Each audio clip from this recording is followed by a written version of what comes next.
Hey guys, welcome back to Karting with Chris. Today's video is going to be the Fall 3 pre-final and final race here at North Texas Karters. So for this race, I qualified in 3rd place out of 7 people, and that was pretty good. I wasn't expecting to qualify this high. And if you've never been around North Texas Karters or ever been to a North Texas Karters race, starting 3rd is the 2nd best place to start. 1st place is obviously the best place to start, but 3rd place is just as good. So my plan for the start of this race is to push Chuck. Chuck is the person starting on pole in number 689. So my plan for the start of the race is to push Chuck down the straight and through the first couple of corners. The first 2 corners are left-handers, and we are starting on the left-hand side of the grid, so we'll have the inside, which will help us a large amount. Now, Chuck also told me he was going to go very slow at the start, and you can see that's what he's doing, so that's very good, and it should allow us to have a clean start.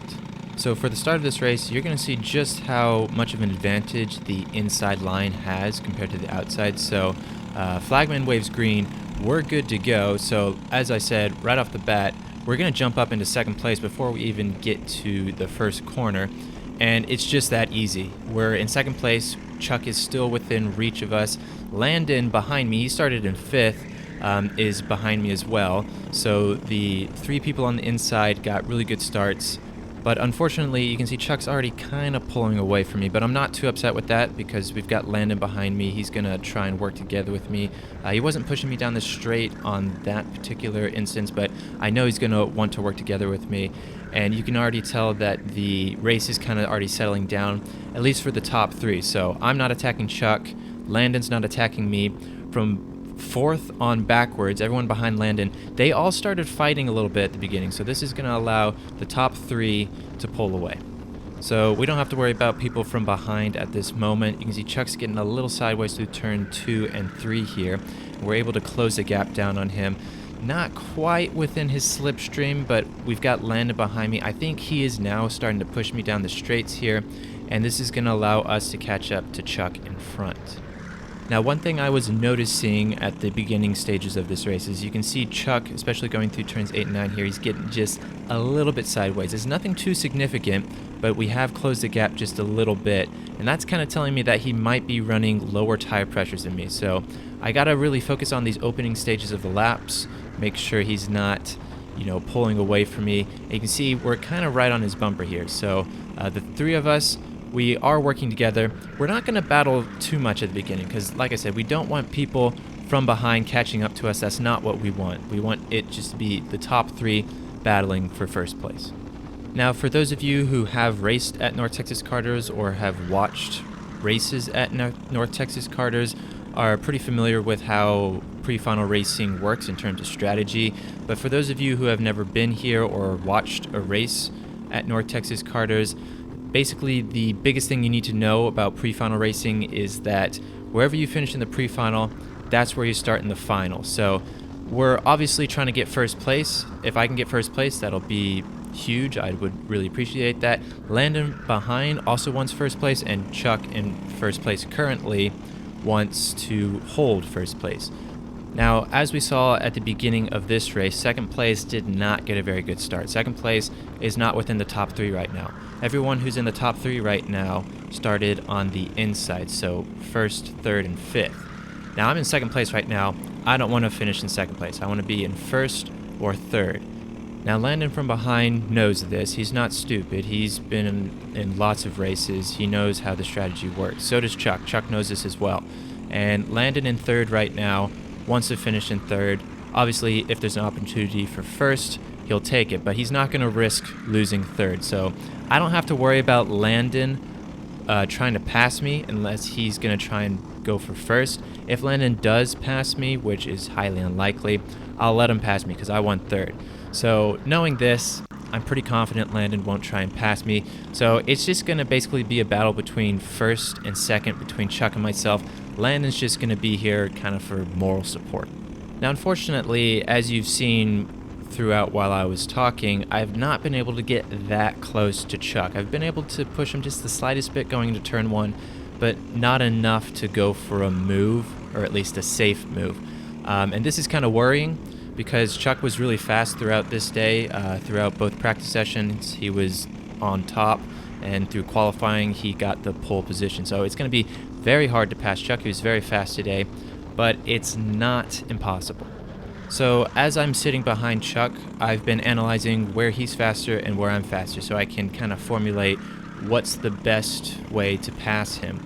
And the thing I kind of figured out was that through 7, 8, 9, I think I was a little bit faster than him. You can see his cart would hop a lot through 7 especially. But through 3, especially the exit of 3, he'd really pull away from me there. So we're going through turn 2 here. Going through turn 3 here, you're going to see he just gets a better exit than me, and I just can't pull on him enough to pass him going into turn 7. So we're almost done lap 7 here. We only have 1.5 laps left in this race. You can already see Chuck starting to pull away from us. Through turn 7 here, he is hopping a little bit, and we do catch up just the slightest amount.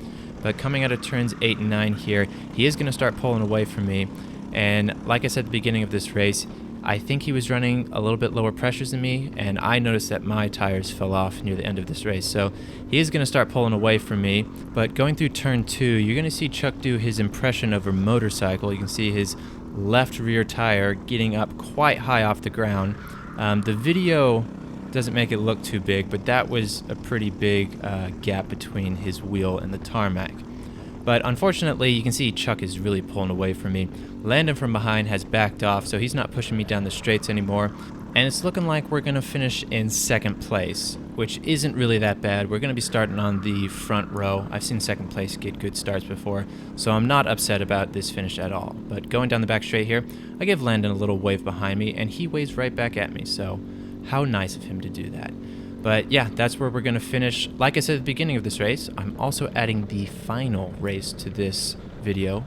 So we're going to skip ahead because you don't want to see the boringness that falls between the pre-final and final race. Like I said, we finished the pre-final in 2nd, so we're going to start the final in 2nd. Basically, the strategy for this race is just to hold it around the outside, and if there's any gaps on the inside, take them. Don't be hesitant. Now, like the pre-final, Chuck said he was going to go very slow, and he is going very slow, which will help me be able to hold it around the outside for the first corner, so that's very nice of him. Looking up ahead, there's a random guy standing in the middle of the track. Don't know why he's doing that, but as soon as we hit these cones, I'm going to put the pedal to the metal. Flagman waves green. We're good to go. So right off the bat, we're going to lose some positions because we are on the outside. Landon jumps up into 2nd place. We're going side by side with Ibrahim going to turn 2, and he has the inside, so we're going to drop down to 4th place. And that's really as far as we dropped down because no one else was able to challenge me going to turn 3. So for this race, I went really low on my pressures because in the last race, I felt like my tires went off a little too early. So the opening stages of this race, I got to really make sure I don't do any major mistakes that will allow people to pass me and I drop down, because if you start dropping down the order, it's really hard to keep moving forward. So fortunately, the person in 5th behind me, I think might have made a mistake because they were right on my bumper, but now they're really not that close to me. So I can focus on the 3 in front of me. Ibrahim up in front is kind of losing the back end of Landon in front of him. We don't want Chuck and Landon pulling away, so I'm going to try and work with Ibrahim. He is a pretty quick driver. He's got good pace, and I want to work with him and catch up to Chuck and Landon and hopefully have a 4-way battle for the podium. Now the 4 of us right now are kind of spaced out. You can see up ahead, Landon's not quite on Chuck's bumper, so they're really not working together too much. Going through turns 8 and 9 here, I catch up to Ibrahim just a little bit, and coming out of turn 9, he's going to look behind him. He sees me.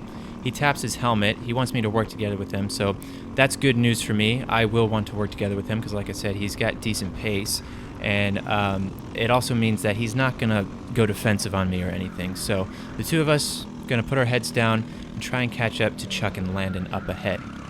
Now, like in the pre-final, you can see going through turn 3, on entry to turn 3, I was really close to Ibrahim, but exit of turn 3, I don't know what was happening with me today, but they're just able to pull away from me.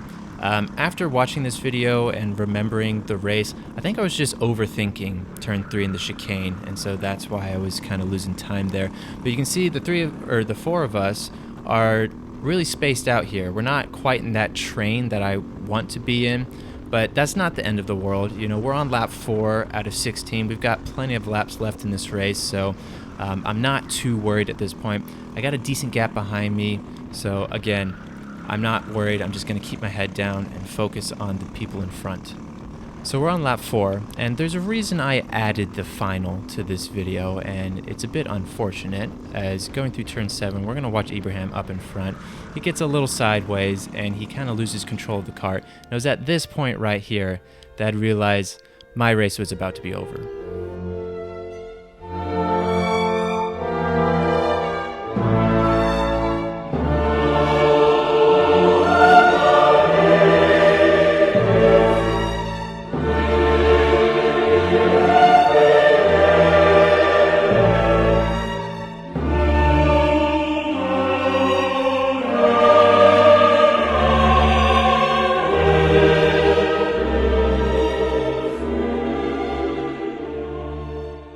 Now, I know Ibrahim did not do this on purpose. It was a complete accident. It was an unfortunate accident, but it was an accident. So I completely forgive him. I'm not mad at him, but sadly, that's all I'm going to have for today. If you liked the video, please consider subscribing. If you have any questions, suggestions, or opinions, please do comment below. Thank you guys for watching, and have a good day.